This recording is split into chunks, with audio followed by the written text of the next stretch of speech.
Uno de los grandes daños que le ha hecho el sistema comunista a Cuba, y raramente mencionado, es el destrozo que ha hecho de la cultura del trabajo. Fíjense en esta característica que tiene la mayoría de los dirigentes comunistas. Ninguno trabaja. Todos se pasan el tiempo hablando, adoctrinando, exigiéndole a los trabajadores que cumplan, que trabajen más, que hagan más, etc. Pero ellos no trabajan generalmente.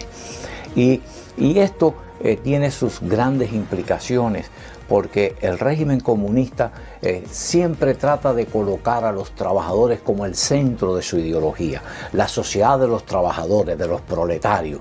Y resulta que los proletarios, los trabajadores, son los que peores viven bajo los regímenes comunistas. Y esto tiene razón específicamente en la forma en que el comunismo trata a los trabajadores. Primero, explotando, exigiéndoles siempre que trabajen más y que cumplan con metas que no se pueden cumplir. Los obligan a trabajar horas extras, le están pidiendo que vayan a trabajar voluntarios los fines de semana en la agricultura, que no tiene nada que ver con su oficio, con su trabajo, exigiéndole incluso lealtades políticas, que vayan a participar en los actos de repudio en contra de otros cubanos, o incluso, peor todavía, en las brigadas de respuesta rápida para ir a golpear a los disidentes o a las personas que tienen otras opciones de libertad en el país. O sea, es un sistema que usa a los trabajadores y no que los enaltece ni los trata de beneficiar. Y esto tiene su manifestación en diversas maneras.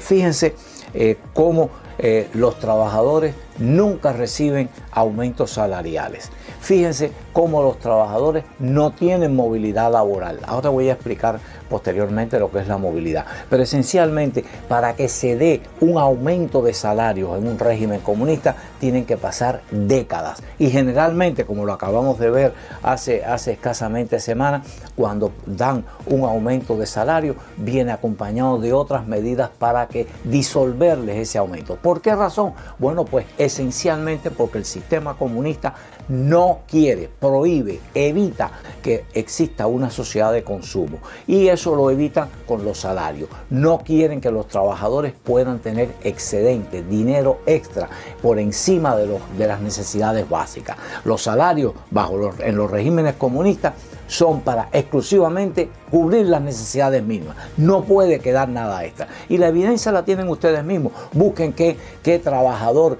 tiene capacidad para comprarse un automóvil con el salario que les paga el Estado, para comprarse su automóvil, o para poder vacaciones, o para realizar la boda de los hijos, o para mejorar una vivienda, o para adquirir una vivienda. Ninguno, no existe. Entonces, estas son características que tienen los regímenes comunistas de destrozar la cultura del trabajo, y por eso no hay incentivo en el trabajo, no hay movilidad laboral tampoco. ¿Qué cosa es la movilidad laboral? La capacidad de que los trabajadores puedan avanzar en sus empleos, puedan mejorar sus empleos y puedan mejorar, por supuesto, la categoría de su empleo y su salario. No existe, no hay un mercado laboral de competitividad donde el trabajador pueda cambiar e irse a aplicar, a solicitar empleo en otro negocio, en otra empresa donde sus talentos, sus capacidades puedan ser mejor remuneradas. No existe tampoco.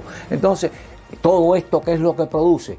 Pérdida de la productividad. Y fíjense que esta es la característica que ocurre en todos los países comunistas. Baja productividad, y de ahí viene la quiebra económica, el desastre económico que ocurre en todos los países comunistas. Destrozan la cultura del trabajo. Y finalmente, una forma muy fácil de entender esto que yo he estado explicando: comparen personas que tienen trabajos normales, no voy a ir a los extremos, normales, un barbero, un peluquero, una peluquera, un mecánico, un plomero, un electricista. ¿Cómo viven estas personas en una sociedad comunista? Viven como prácticamente cubriendo necesidades. Ninguno puede darse ningún extra en su vida. Sin embargo, estas mismas personas con estos mismos oficios en una sociedad libre tienen la capacidad de poder comprar su casa o pagarla, de tener un automóvil, no un automóvil de lujo ni del último año, pero un automóvil de uso, un automóvil para moverse, para mover con su familia, poderle celebrar la boda a los hijos, poder tener una vacación un día al año con la familia. Esta es la gran diferencia que existe en la sociedad, en la cultura del trabajo bajo el comunismo y en una sociedad libre.